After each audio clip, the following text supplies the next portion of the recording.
નમસ્કાર વિદ્યાર્થી મિત્રો, ફરી વખત ઓનલાઈન વર્ગોમાં ધોરણ 12 આર્ટ્સના ભાઈઓ અને બહેનોને આવકારું છું. મિત્રો, આપણે ખૂબ જ મહત્ત્વના વિષય પર વાત કરી રહ્યા છીએ, એટલે કે મનોવિજ્ઞાન. અને એક મનોવિજ્ઞાનના વિદ્યાર્થી તરીકે, એક સ્ટુડન્ટ તરીકે આપણામાં જે અમુક બાબતની ક્રિયાઓ જોવા મળે તે સ્વાભાવિક છે. અને આવી ઘણી બધી ક્રિયાઓ કઈ રીતે કરવામાં આવે છે, તેની પાછળનું કારણ શું છે, એની વિશે આપણે ખૂબ જ સરસ મજાની વાતો કરી છે.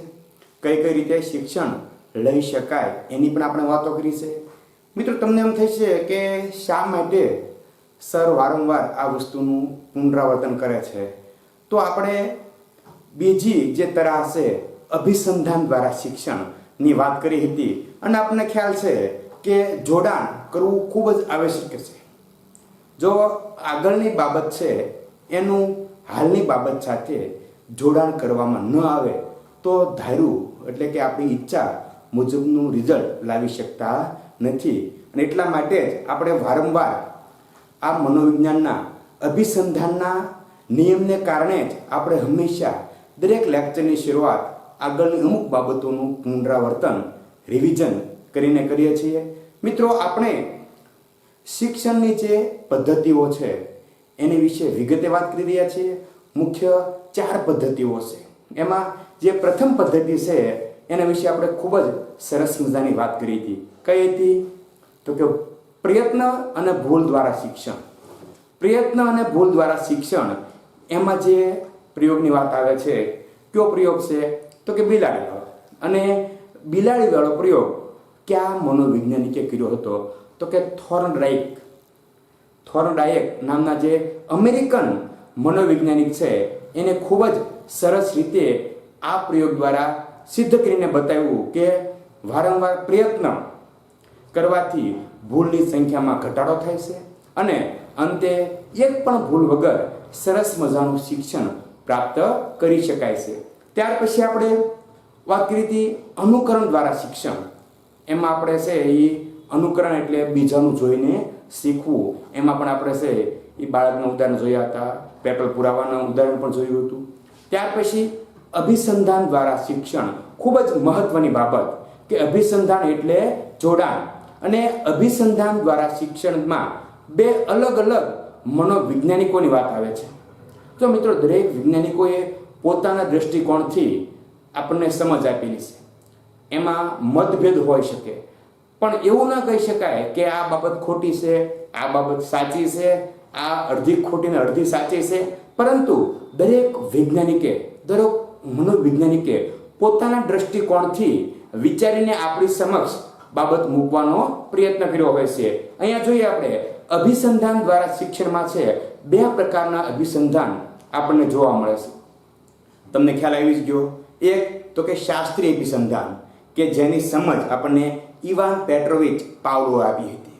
અને બીજું અભિસંધાન એટલે તો કે કારક અભિસંધાન, અને એની સમજ આપણને તો કે B.F. સ્કિનરે ખૂબ જ સરસ રીતે આપી હતી. અને હવે સૌથી છેલ્લી તરફ આપણે જઈ રહ્યા છીએ, એટલે કે આંતરસૂઝ દ્વારા શિક્ષણ. તો સૌથી પહેલા તો આપણને એ ખ્યાલ હોવો જોઈએ કે આંતરસૂઝ એટલે શું થાય. મિત્રો, સાવ સાદી ભાષામાં કહીએ ને તો આંતરસૂઝ એટલે કોઠાહૂશ.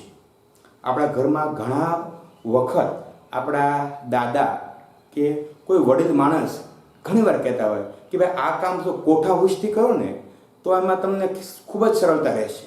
ઉદાહરણ તરીકે ખેતી એક એવો મિત્રો વિષય છે કે આંતરસૂઝ દ્વારા ચાલે છે. અને આપણે સર્વો ધરતીપુત્રો છીએ, આપણને આ બાબતની વધારે વિગતની જરૂર પડે જ નહીં, ખ્યાલ આવી જાય. એટલે કે આંતરસૂઝ એટલે કોઠાહૂશ. હવે સાદી ભાષામાં કહીએ ને તો અંદરની શક્તિ, અંદરની સમજણ કહી શકાય. આંતરિક અને બાહ્ય રીતે તપાસીએ. બાહ્ય એટલે બહારનું. આપણે જે 3 વાત કરીએ ને, અનુકરણ દ્વારા શિક્ષણ, પ્રયત્ન અને ભૂલ દ્વારા શિક્ષણ, અને અભિસંધાન દ્વારા શિક્ષણ.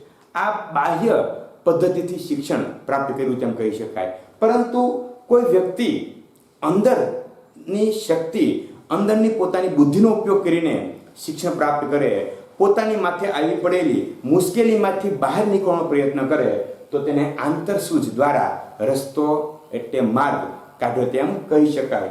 અહીં આપણે તો કે એની વિગતે વાત કરીએ કે આંતરસૂઝ દ્વારા શિક્ષણ એ બોધાત્મક ક્રિયા સાથે સંકળાયેલ શિક્ષણ પ્રક્રિયા છે. બોધાત્મક શબ્દ અહીંયા આવે છે.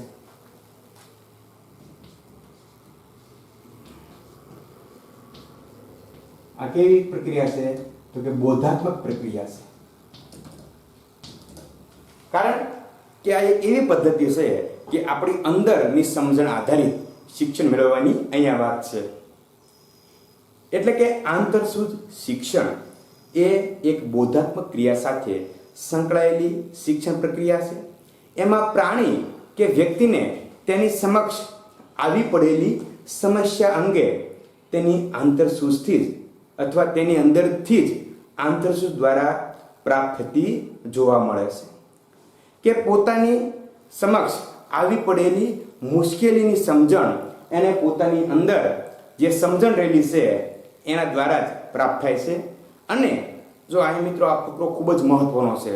વિકલ્પ માટે પણ કહી શકાય અને એક બે વાક્યમાં ઉત્તર માટે પણ પરફેક્ટ બંધ બેસતો આ ફકરો છે. એટલે કે સૌથી પહેલા તો આપણે બાબત મેળવી કે આંતરસૂઝ દ્વારા શિક્ષણ એ કઈ પ્રક્રિયા છે? તો કે બોધાત્મક પ્રક્રિયા છે. એટલે કે વ્યક્તિ સામે આવી પડેલી મુશ્કેલીની સમજ તેને અંદરની શક્તિ દ્વારા જ થાય છે. અને આંતરસૂઝ પર સૌ પ્રથમ અને સૌથી વધુ ખેડાણ કોહલર નામના સમિષ્ટવાદી જર્મન મનોવૈજ્ઞાનિકે કર્યું હતું. કે આંતરસૂઝ દ્વારા શિક્ષણ આને આપણને સૌથી વધારે સમજણ અને સૌ પ્રથમ સમજણ કોણે આપી?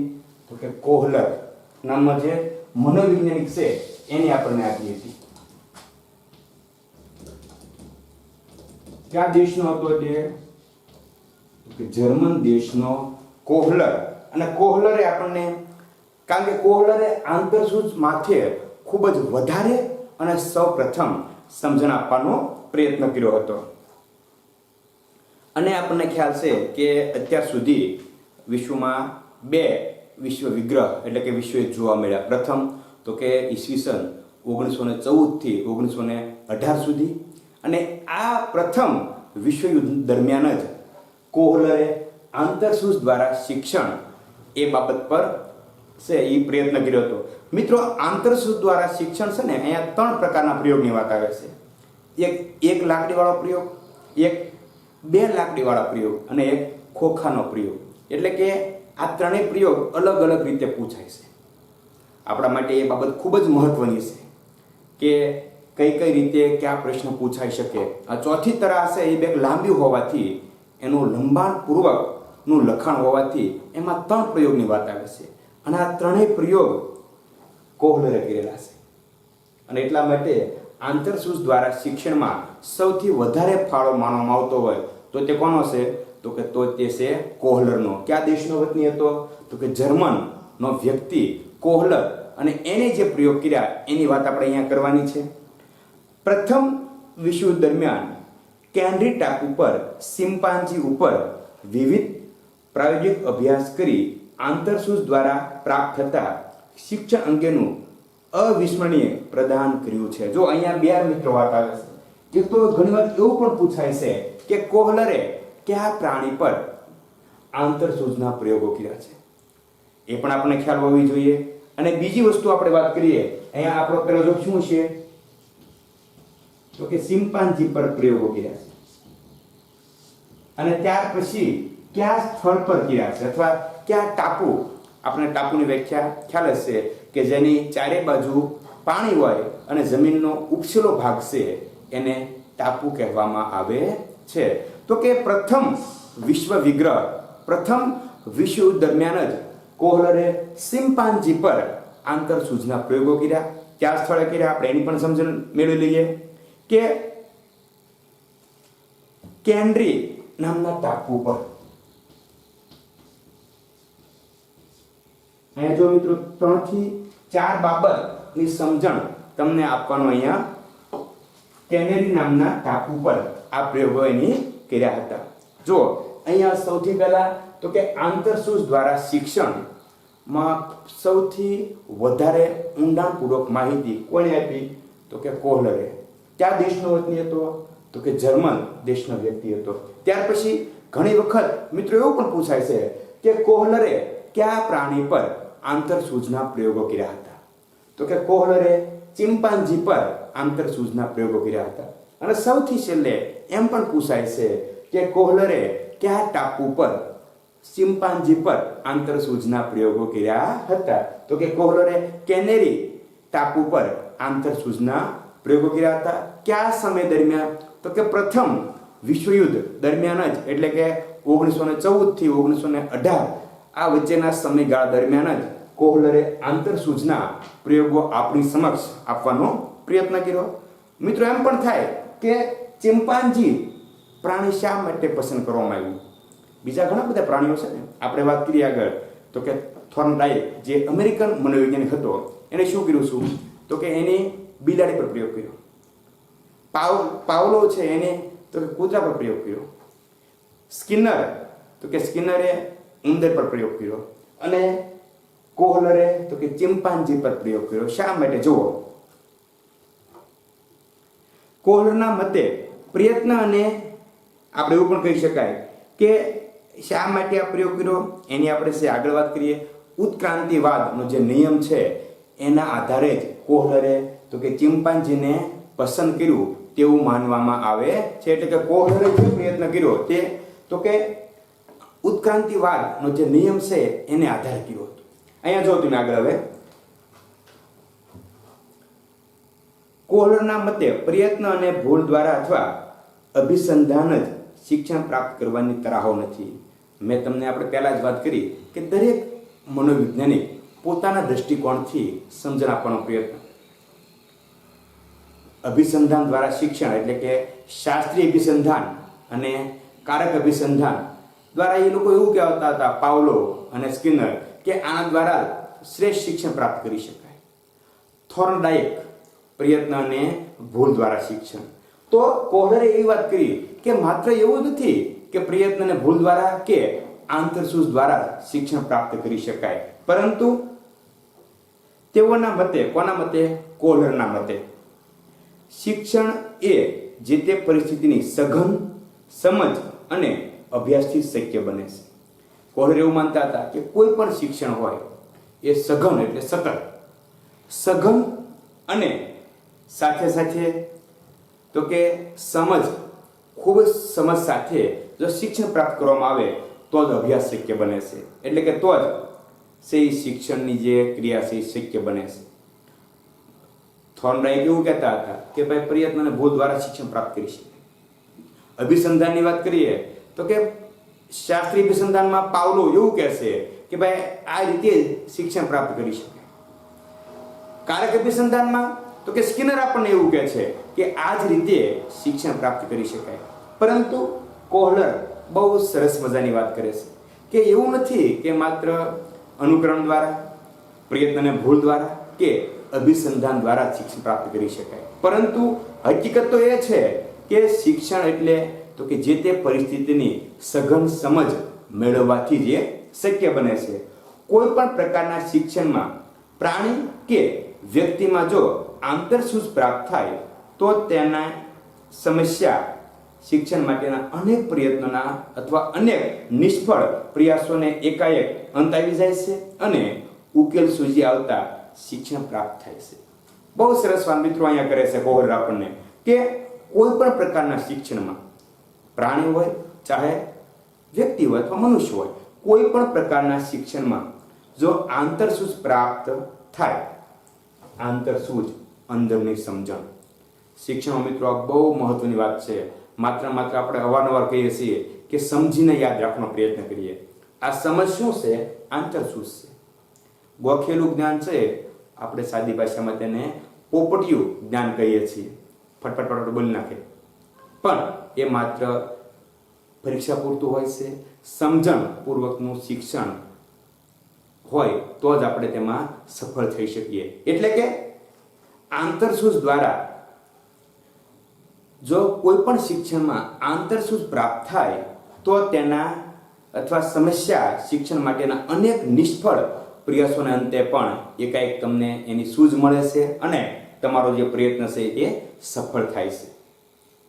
હવે તો કે આટલી સમજ મેળવ્યા પછી અહીંયા માત્ર પ્રસ્તાવનાની વાત પણ કહી શકાય, પણ ખૂબ જ સરસ મજાની વાત છે આપણને અહીંયા કોહલર કરી જાય છે કે આંતરસૂઝ એટલે શું? સૌથી પહેલા તો કે બોધાત્મક પ્રક્રિયા છે.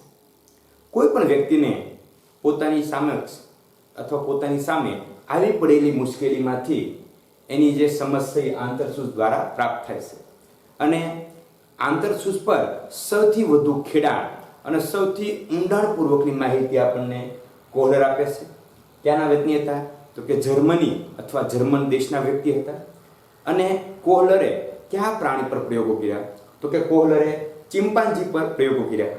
અને કયા ટાપુ પર અથવા કયા સમય દરમિયાન? તો કે પ્રથમ વિશ્વયુદ્ધ દરમિયાન જ કોહલરે કેનેરી ટાપુ પર આ પ્રયોગો કર્યા હતા. હવે મિત્રો આપણે જોઈએ તો કે કોહલરનો ચિમ્પાન્જી વાનરનો પ્રયોગ.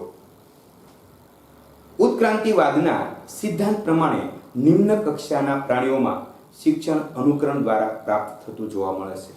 સમગ્ર સૃષ્ટિનો જો સૌથી મહત્વનો નિયમ હોય તો ઉત્ક્રાંતિવાદનો છે.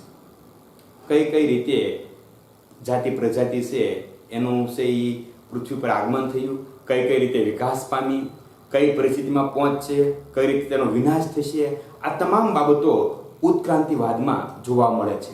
એટલે કે ઉત્ક્રાંતિવાદના સિદ્ધાંતની વાત કરીએ તો નિમ્ન કક્ષાના, નિમ્ન એટલે જ્યાં બુદ્ધિ ઓછી હોય અથવા નાના પ્રાણીઓ છે એ અથવા કોઈ નાની બાબત છે, માની લો નાનું બાળક છે એ કઈ રીતે શિક્ષણ પ્રાપ્ત કરશે? તો કે અનુકરણ દ્વારા. નાનું ગલુડિયું છે એ તો કે પોતાની માતા જે રીતે કાર્ય કરે છે એ જ રીતે કાર્ય કરવાનો પ્રયત્ન કરે છે. બાળક છે એ પોતાના ઘરના મોટા જે રીતે કાર્ય કરે છે એ રીતે અનુકરણ દ્વારા શિક્ષણ મેળવવાનો પ્રયત્ન કરે છે. એટલે કે નિમ્ન કક્ષાના પ્રાણીઓમાં સૌથી સારામાં સારી જો શિક્ષણની પદ્ધતિ હોય તો તે છે અનુકરણ દ્વારા શિક્ષણ. અને આ બાબત કોઈ વૈજ્ઞાનિક કે મનોવૈજ્ઞાનિક નહીં, પણ ઉત્ક્રાંતિવાદનો સિદ્ધાંત આપણને એવું કહે છે. પરંતુ ઉચ્ચ કક્ષાના પ્રાણીઓમાં, ઉચ્ચ એટલે મોટી ઉંમરના અથવા બુદ્ધિશાળી પ્રાણીઓમાં અભિસંધાન અને આંતરસૂઝ દ્વારા શિક્ષણ પ્રાપ્ત થતું જોવા મળે છે. તો પ્રયત્ન અને ભૂલ દ્વારા શિક્ષણ પણ પ્રાપ્ત કરી શકાય. અહીંયા આપણને બહુ સરસ વાત કરી છે કે નિમ્ન કક્ષાના જે પ્રાણીઓ છે એ પણ લખી શકાય મિત્રો. નિમ્ન કક્ષાના પ્રાણીઓ કઈ રીતે શિક્ષણ મેળવે છે? તો કે અનુકરણ દ્વારા. મતલબ અન્યને જોઈને એ પોતાનું શિક્ષણ પ્રાપ્ત કરે છે. જ્યારે ઉચ્ચ કક્ષાના પ્રાણીઓ છે અથવા ઉચ્ચ કક્ષાના માણસો એ બે પ્રકારે શિક્ષણ પ્રાપ્ત કરે છે. એક તો અભિસંધાન અને અભિસંધાનની સાથે સાથે કેવું હોય તો આંતરસૂઝ. આ બે રીતે છે એ શિક્ષણ પ્રાપ્ત કરતા આપણને જોવા મળે છે. અહીંયા એ જ બાબત કરી છે કે કોહલરનો ચિમ્પાન્જી વાનર પરનો પ્રયોગ કઈ રીતે છે? તો કે એમાં જો નિમ્ન કક્ષાના પ્રાણીઓ અનુકરણ દ્વારા શિક્ષણ પ્રાપ્ત કરે છે, જ્યારે ઉચ્ચ કક્ષાના પ્રાણીઓ છે તે અભિસંધાન અથવા આંતરસૂઝ દ્વારા શિક્ષણ પ્રાપ્ત કરે છે. આંતરસૂઝ દ્વારા પ્રાપ્ત થતા શિક્ષણ માટે કોહલરે વાનરની એક પ્રજાતિ એટલે કે ચિમ્પાન્જી પર પોતાની પસંદગી ઉતારી. હવે બે રીતે શિક્ષણ પ્રાપ્ત થાય છે, અભિસંધાન અને આંતરસૂઝ દ્વારા. ઉચ્ચ કક્ષાના પ્રાણીઓની વાત છે. હવે અભિસંધાન દ્વારા શિક્ષણના પ્રયોગ આપણે જોઈ લીધા, એ તો આપણને પાવલો અને સ્કિનરે આપ્યા. આપણે જે વાત કરવાની છે તે આંતરસૂઝ દ્વારા શિક્ષણની વાત કરવાની છે. અને આ સર્વ મિત્રોને ખ્યાલ છે કે આંતરસૂઝ દ્વારા શિક્ષણમાં કોહલરે પોતાની પસંદગી કયા પ્રાણી પર ઉતારી હતી? તો કે ચિમ્પાન્જી પર પોતાની પસંદગી ઉતારી હતી. એની પાછળનું પણ કારણ છે. જો મિત્રો, કયું કારણ છે? ચિમ્પાન્જી, તમને ખ્યાલ કહી દઉં કે ચિમ્પાન્જી એક વાનરની પ્રજાતિ છે અને મનુષ્ય જેટલું વિકસિત મગજ એનું માનવામાં આવે છે. કેવું કે પૃથ્વી પરના સૌથી બુદ્ધિશાળી પ્રાણી હોય તો માણસ, કે તમામ પૃથ્વીમાં જે સજીવો રહેલા છે આ તમામ સજીવોમાં સૌથી બુદ્ધિશાળી પ્રાણી કયું છે તો કે માણસ. પરંતુ ત્યાર પછીના ક્રમની વાત કરીએ તો ઘણા બધાય પ્રાણીઓ આવે છે અને એમાંનું એક પ્રાણી એટલે ચિમ્પાન્જી. કે કોહલરે શા માટે ચિમ્પાન્જી પર પોતાની પસંદગી ઉતારી તો કે કારણ કે ઉત્ક્રાંતિવાદના સિદ્ધાંત પ્રમાણે માનવ જેવું વિકસિત મગજ ફક્ત ચિમ્પાન્જી અને ઉરાંગ ઉટાંગ પાસે જ હોય છે. હવે આ બંને વાંદરની પ્રજાતિ છે. ચિમ્પાન્જી આપણે ઘણા બધા કહીએ ને વાંદરો અથવા વાંદરો જોઈએ છીએ, પણ આપણને તેની ઝાઝી સમજણ હોતી નથી. વાંદર એટલે વાંદર. પણ ઉત્ક્રાંતિવાદના સિદ્ધાંત પ્રમાણે ઘણા બધા પ્રકારના વાંદર જોવા મળે છે. અને જો મનુષ્ય પછી સૌથી વધુ વિકસિત મગજ હોય ને તો કોનું છે? ચિમ્પાન્જી અને ઉરાંગ ઉટાંગ. આ બંને વાંદરની પ્રજાતિ છે. અને એટલે તેમણે છે એ ચિમ્પાન્જીની પસંદગી કરી. કોની? જર્મન મનોવૈજ્ઞાનિક કોહલરે. ઓરાંગ ઉટાંગની પણ કરી શકતા હતા, પણ કદાચ નહીં કરી હોય. એને વાંદરની કરી, ચિમ્પાન્જીને આપણે એની વાત કરીએ. તેમણે ચિમ્પાન્જી સમક્ષ આવી પડેલી વિવિધ સમસ્યાઓનો ઉકેલ તે કેવી રીતે લાવે છે તે માટે સમસ્યાના પ્રકારોને ચડતા સ્વરૂપમાં રજૂ કરીને અનેક પ્રાયોગિક અભ્યાસો કર્યા, જેમાંના કેટલાક રસપ્રદ પ્રયોગો વિશેની માહિતી મેળવી. કે કોહલરે ચિમ્પાન્જી સામે આવી પડેલી અલગ અલગ સમસ્યામાં તે કઈ રીતે માર્ગ શોધે છે, કઈ રીતે આવી પડેલી સમસ્યાનું નિરાકરણ કરે છે. ઘણા બધા પ્રયોગો એને ચિમ્પાન્જી પર કર્યા. એમાંના કેટલાક રસપ્રદ, જે વધારે આપણને ઉપજાવે અથવા વધારે રસપ્રદ કહી શકાય એવા જે પ્રયોગો છે એના વિશે આપણે માહિતી મેળવવાની છે.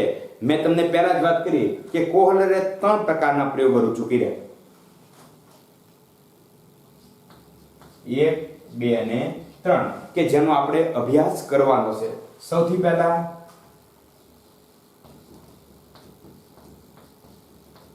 એક લાકડી વાળો પ્રયોગ આપણે રજૂ કર્યો. અહીં ઘણા બધા પ્રયોગ રજૂ કર્યા, પણ એમાં રસપ્રદ પ્રયોગની આપણે વાત કરીએ તો એક લાકડી વાળો પ્રયોગ, પછી આવશે 2 લાકડી વાળો પ્રયોગ અને સૌથી છેલ્લે ખોખાનો પ્રયોગ.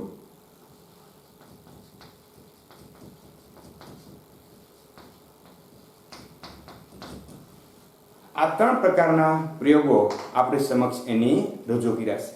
મિત્રો, અહીંયા સુધીની બાબત આપણે સૌ મિત્રોએ સમજણ મેળવી લીધી. હવે તો કે આપણે એક લાકડી વાળો જે પ્રયોગ છે એની ખૂબ જ સરસ મજાની વાર્તા, આમ તો 12મા ધોરણમાં વાર્તા ન હોય, પણ તેમ છતાં હવે તમારી લાગણી છે એટલે 2-3 વાર્તા આગળ કીધી છે અને હજી 2-3 વાર્તા કહી દઈએ એટલે તમે રાજી રહેવા જોઈએ. આપણા માટે બહુ મહત્વનું છે. એટલે એક લાકડી વાળો પ્રયોગની આપણે વાત પહેલા કરીએ.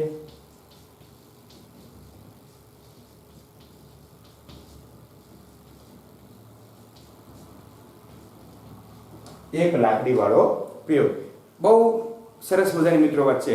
પાછળ પણ આપણને છે એ ઘણી બધી પ્રકારના આપણને, મેં વારંવાર કહું છું ને કે આ પ્રયોગ કોને કર્યો એ પૂછાય પણ છે કે પ્રયત્ન અને ભૂલ દ્વારા શિક્ષણનો પ્રયોગ કોને કર્યો તો કે થોર્નડાઇક. કોહલરે કોના પર પ્રયોગ કર્યો તો કે ચિમ્પાન્જી.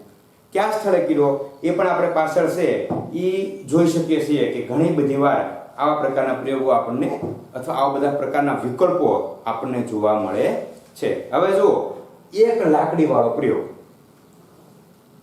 કોહલરે સરળથી જટિલ સમસ્યાઓ લઈને ચિમ્પાન્જી પર પ્રયોગો કરેલા. સરળથી જટિલ, જટિલ એટલે અઘરી કહી શકાય અને સરળ એટલે સહેલી. કે ચિમ્પાન્જીએ ક્રમબદ્ધ રીતે પ્રયોગો કર્યા છે.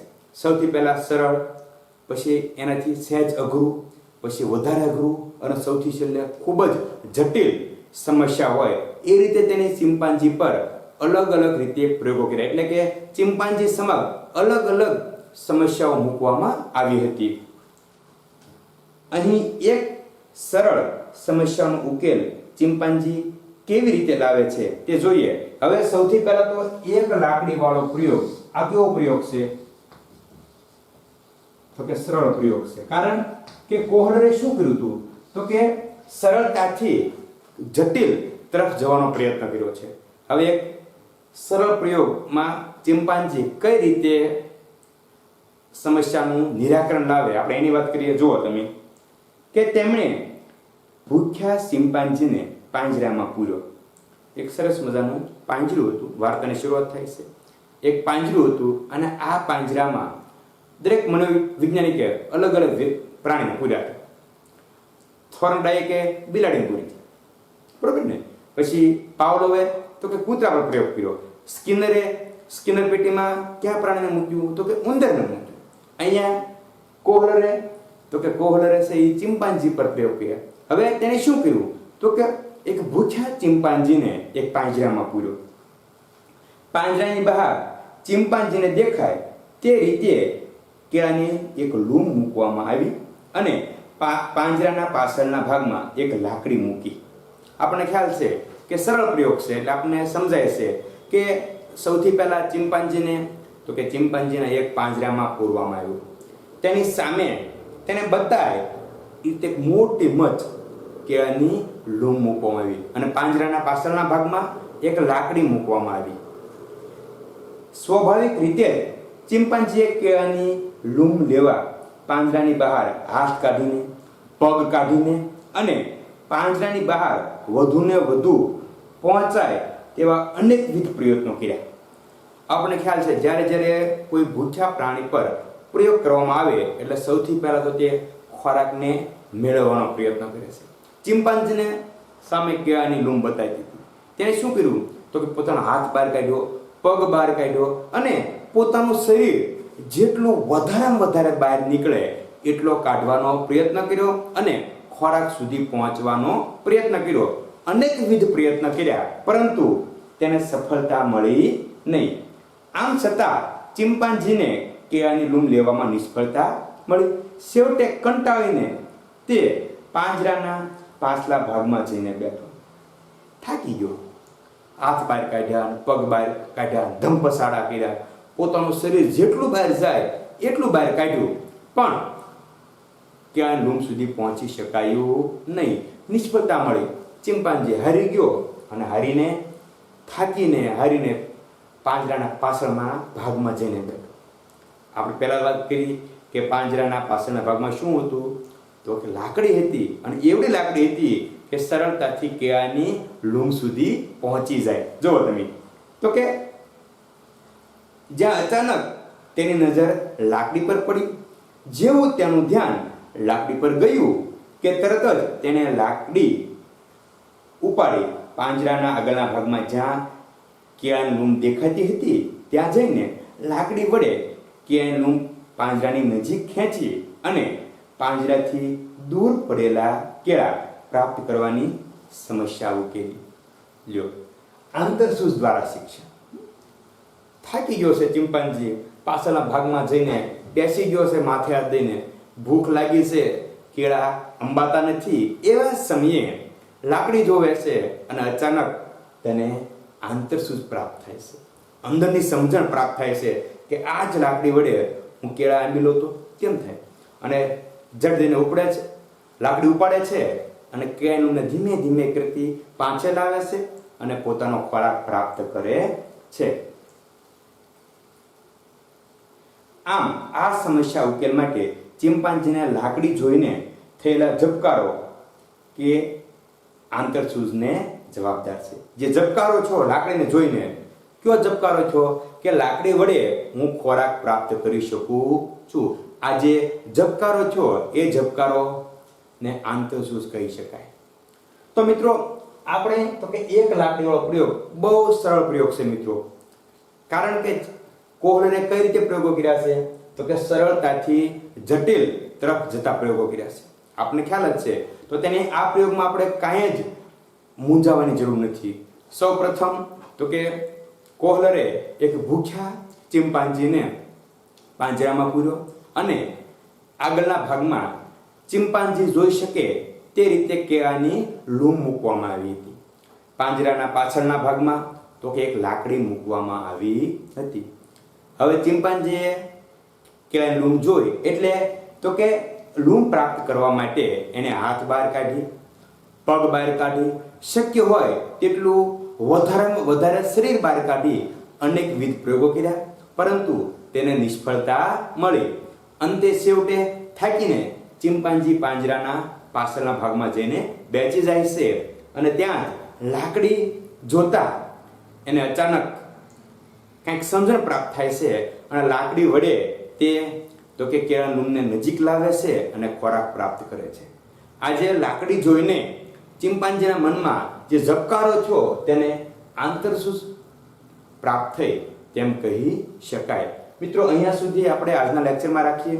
આપણે બહુ જ મહત્વની વાત કરી કે શા માટે ચિંપાંજી જ પસંદ કરવામાં આવ્યું.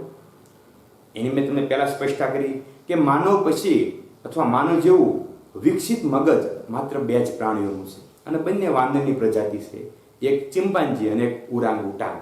અને એમાંથી કોહલરે ચિંપાંજીની પસંદગી કરી હતી. કયા સિદ્ધાંતને આધારે? તો કે ઉત્ક્રાંતિવાદના સિદ્ધાંતને આધારે.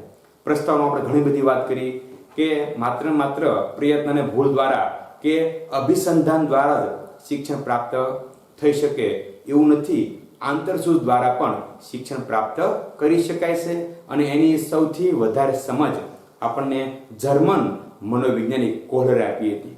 અને કોહલરે કેનેરી ટાપુ પર આવા અનેકવિધ પ્રયોગો કરીને આંતરસૂઝ દ્વારા શિક્ષણ પ્રાપ્ત કરી શકાય એની સમજણ આપી હતી. હવે પછીના લેક્ચરમાં આપણે તો કે 2 લાકડીવાળો પ્રયોગ અને ખોખાના પ્રયોગ વિશે વિગતે વાત કરવાની છે. મિત્રો, આશા રાખું છું કે આજનું આંતરસૂઝ દ્વારા શિક્ષણની ખૂબ જ સરળ સમજૂતી તમને મળી ગઈ છે અને આ સમજૂતી મેળવવામાં તમે સર્વ મિત્રો સફળ રહ્યા છો એવી આશા સાથે અટકું છું. અસ્તુ.